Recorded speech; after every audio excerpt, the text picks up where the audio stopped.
From wherever you are around the world, welcome and thank you for joining us. Today we're going to be exploring the psychology of behavioral economics with Dr. Suzanne Menke. She is a behavioral economist, and we're going to find out what that means in just a second. So let's welcome Dr. Susan Menke to the circle. Welcome, Dr. Menke. Thank you for having me. Well, I guess the very first question is, what is behavioral economics? Well, if you've got a few hours, maybe I could give you a brief rundown, but in a nutshell, behavioral economics is the study of economic decision making. And a lot of people probably would say, well, isn't that just economics? Well, a little history, a real brief history behind it is that, yes, it is just economics, but and behavioral economics basically has been in economics since its inception, since the early thinkers, Adam Smith, and has popped up here and there along the way with Gary Becker's work in the 70s and game theory and that sort of thing. But it really took Tversky and Kahneman in the 70s to get the ball rolling. And then I think in the 80s and 90s, economics took a very, they wanted to become a more rigorous discipline, and they wanted to produce, verifiable and falsifiable results. So they started using, that type of approach to the study of economics much more so than they had in the past, and probably even before the 80s and 90s.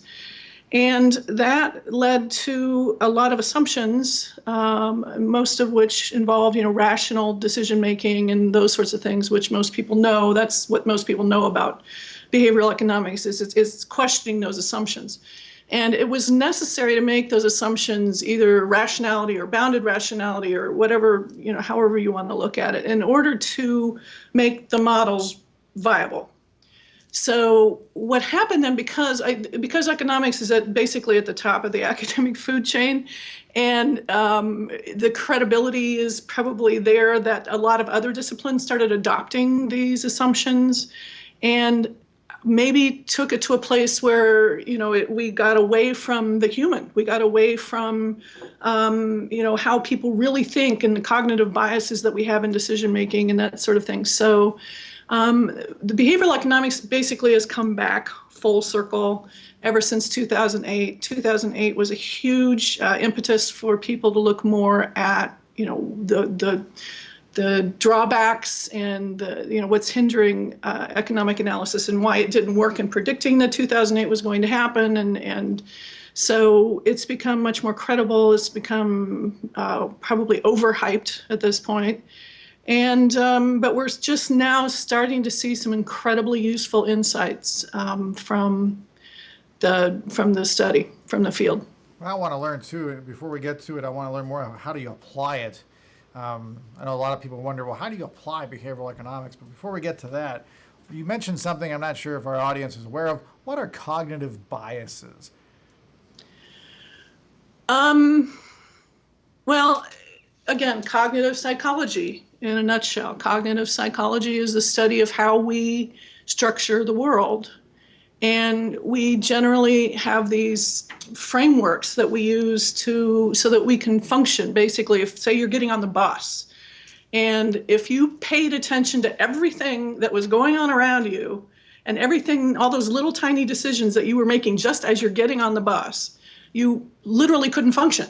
So you have to, your brain learns as you're growing, as you're developing as a child, and even as an adult, to what things are appropriate to filter out so that we can function on a day-to-day basis. And what happens is that we're not aware of these biases. We're not aware of these filters. And so, that's a very, very, very general elementary explanation for what, a bias is. But so what we do then is, and then, of course, there's the emotional component, which is, a whole other chapter to the book. So what you do then is the assumption of rationality that I was talking about in economics is based on rational decision making, such that we incorporate all information. And with these filters, of course, we're not doing that. And with emotions involved, we're not doing that. So this leads to certain what are called cognitive biases. And probably the most common one and the most well studied in behavioral economics is prospect theory, which is Tversky and Kahneman. And that would be loss aversion. And that one of the reasons that one is so prominent is one of the first areas to pick up on behavioral economics and use it extensively was behavioral finance. And behavioral finance looks at loss aversion as a cognitive bias in investment behavior. So what loss aversion is that we feel losses more acutely than we feel equivalent gains. So basically, for instance, in investment behavior, if you're holding on to a stock, you might just keep holding on to it even though, rather than experience the loss with the hope that at some point it'll come back. And that's not necessarily rational behavior in every context. That happens quite often too. Pardon me? That happens quite often too. Oh, yeah. Unfortunately. See it way too many times. So how do you apply behavioral economics? Well, it's being applied in a lot of different fields. The World Bank, for instance, just put out an excellent report. It's about, I think it's in the last week or two. It's about 250 pages long. And it looks at how they are applying it in the context of development. And it talks quite a bit about how, for instance, is one example. It talks quite a bit about how development economics has traditionally assumed, rational actors, and that if you use economic incentives, then people will respond to those economic incentives in rational ways. And what we find is, that is not necessarily the case. I mean, one example on the international scene that I can think of is the Ebola crisis. And it would be a perfectly rational thing to quarantine the country and quarantine anybody that's coming from that country, and to make sure that you don't spread the virus. Well, you run into all sorts of cultural and social variables that prevent that from happening, human rights violations and those sorts of things. So we have to take, that. So it's not necessarily rational in that sense of the word. It's rational. It can be considered rational, but not necessarily rational in the traditional sense of the word, if you see what I'm saying. Yes, because I think that was the original assumption, wasn't it? On modern portfolio theory, was that we did behave rationally? Well, okay, now we're getting into efficient markets and that sort of thing. And that's actually kind of a whole different, that's kind of a different subject. I mean, some of the other ways that behavioral economics is being applied is in the field of behavioral finance, but it's also being applied in public policy. It's being applied in marketing. Rory Sutherland at Ogilvy in the UK is doing he did a really interesting TED Talk on behavioral economics and how they're applying it in advertising and marketing. Product design is another really interesting area where they are applying it. In the traditional rational model, more is good and bigger is better. And this is kind of partly, I think, a cultural thing in the United States. So what they found in, say, airplane cockpit design or in automobile design was they kept adding all these cool features and at some point, pilots or the drivers of the cars, whatever, they became overwhelmed and it became too complex. So human factors researchers came in and designed cockpits and designed automobiles around the cognitive limitations that we have, because again, if we have too much information coming at us, we go into cognitive overload. And driving in and of itself, if you think about all the things that your brain has to process just when you're driving a car down the road without all the GPS and this and that and et cetera, you can see how easy it can be for it to go into cognitive overload. So yeah, the applications of behavioral economics are really being seen in a large number of different fields. And we're just, as I said, just starting to see the very tip of the iceberg, I think. That's fantastic. And you said there was a 250-page report that the World Bank wrote? Mm-hmm. I'll have to look that up. That sounds great. Hello, my name's Matt, and I'm an addict. My mom was addicted to prescription pills when I was very young, before I even turned 1. Are you or someone you know struggling with alcohol or drug addiction? Has everyone given up on you or your loved one? The caring staff at Elite Care understands and treats you as a whole person. We offer individual and group therapy, holistic healing such as yoga, nutrition, and spirituality, medication management, and PTSD treatment. By building upon your strengths and rebuilding broken bonds, we help you begin a successful life. With our staff of licensed psychotherapists and doctors, you can be assured of the highest level of care. Elite Care is the best option for long-term rehabilitation from drugs and alcohol. Contact 888-511-0607 for more information. I know you've done a lot of research in here, and we've spoken before off camera, and there's a lot of things that you mentioned before that were kind of really fascinating. Can you discuss some of these research findings that you've gone over in the last few years that you thought were really interesting?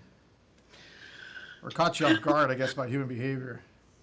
Let me think of a few that I think are particularly interesting. I mean, as you know, most often behavioral economics is applying small tweaks or small incentives or small nudges to, and quite often they can have huge impacts. For instance, this wasn't my research, but something very, very simple where you make participation in a retirement plan the default for anyone enrolling or anyone taking on a new job. And then quite often people will just, people are basically lazy, not lazy, but they don't want to, it takes a lot of cognitive effort to make decisions.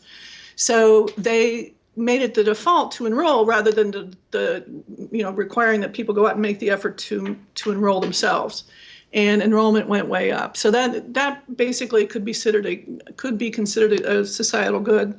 Some of the other great developments I've seen that we've incorporated are, for instance, in retirement planning. This is about going back to behavioral finance again. The traditional model of retirement planning is to, have a retirement number, have a calculator on the website, or have the advisor calculate a number for someone. And I'll give you an anecdote. A friend of mine, she's in her 20s, she went to an advisor and the advisor said, you need $1 million to retire. And she said, that was so overwhelming to me that I walked out of his office and decided I was not going to think about it ever again. But that's an entirely rational way to approach retirement planning, is to have a number and then develop a plan to figure out how to get to that number, right? Sure. Well, in the real world, it doesn't really work that way. Another great anecdotal example is, and this is how we can work to restructure and redesign some of this, this retirement planning software and the retirement planning process, for instance. I remember when a major online retirement planning provider, this is going back 15 years ago, in a very rational way, asked a series of questions of people and said, and how long do you expect to be in retirement? Now, if you think about that, the subtext of that, the subtext of that is, when do you plan to die, right? Exactly. So when people think about retirement, there's a little bit of that, the end of work, the end of life, the end of this, endings are something that people can be fearful of thinking about. So that's a perfectly rational way to ask the question. But it needs to be redesigned in a way that, for instance, just incorporating, actuarial calculations without even the user seeing them in the algorithm, right? So that it's not so emotion laden for the user, right?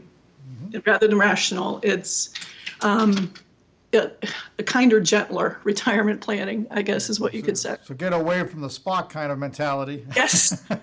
And go more into a human side. That's interesting. Right. And you see it in marketing, for instance. Traditionally, marketing has been, it's called push marketing, and you just outline rationally the features and benefits, and you do it in an entertaining way or what have you, and then if you build it, they will come. Well, that's just not the case anymore. And this is one thing that's really facilitating the types of fields like psychology and behavioral economics is we're an interactive society now, and we don't just respond to rational inputs and rational incentives. There's a whole lot of iteration going on and a whole lot of inputs going on. So we need to be very cognizant of the emotional component and the non-rational components that are involved in this decision-making process. Absolutely. Well, it sounds like behavioral economics is doing a lot of good things, as well as behavioral finance. We have a couple minutes left. What do you think is the most important application in the future for behavioral economics? One thing that I'm really fascinated with is gamification. And Gamification? that's gamification. What is that? It's something I've been working with for about 5 years now. It's probably overhyped as well, but it's definitely, it's becoming more and more prevalent. It's the addition of, I'm not sure this is a great description of what it is, but it's the addition of gaming elements or the addition of fun elements to a process. So, excuse me. So one great application that we've seen is because, the take rate among millennials is going to be higher for something like that than it's going to be for older people. So in financial literacy, we're seeing gaming elements being added where, kids will play a game and that's how they learn about how, to handle their finances. But you can add gaming elements in a lot of different ways to the structure of how, I'm trying to think of some great examples. To the interaction, the user, the interface with your customers on a banking website, for instance. Kind of like a Sim City? No, I mean that's too extreme, Okay. right? When I say gaming elements, when I say adding gaming elements, I mean making it a little more fun and engaging. Like PNC has their virtual wallet product where it's very interactive and you can look at how you're spending money and that's kind of gaming elements. I'm not sure I have a better word for it. So that's a really fascinating where elements of behavioral economics are being applied.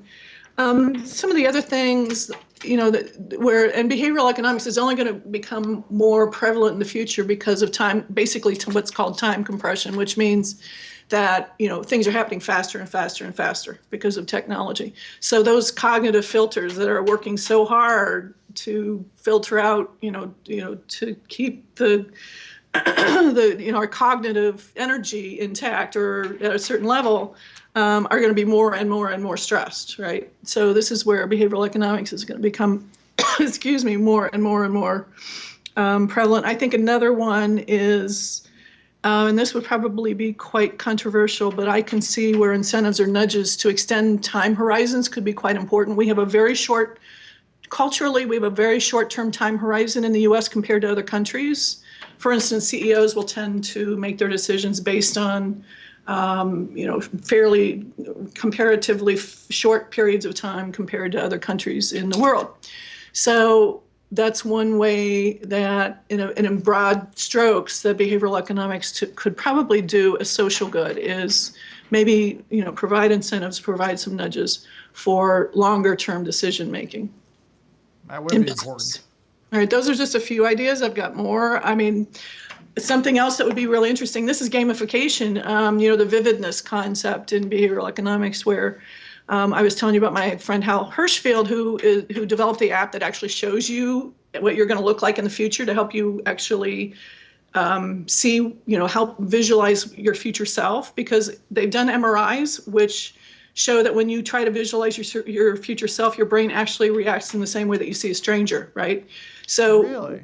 Right. So this has huge implications for our time horizons, and vividness is the concept where that app that shows you in the future, that's vividness. That's showing you what the impact of your actions are going to be. These are little nudges. These again, the little incentives, little nudges, little tweaks.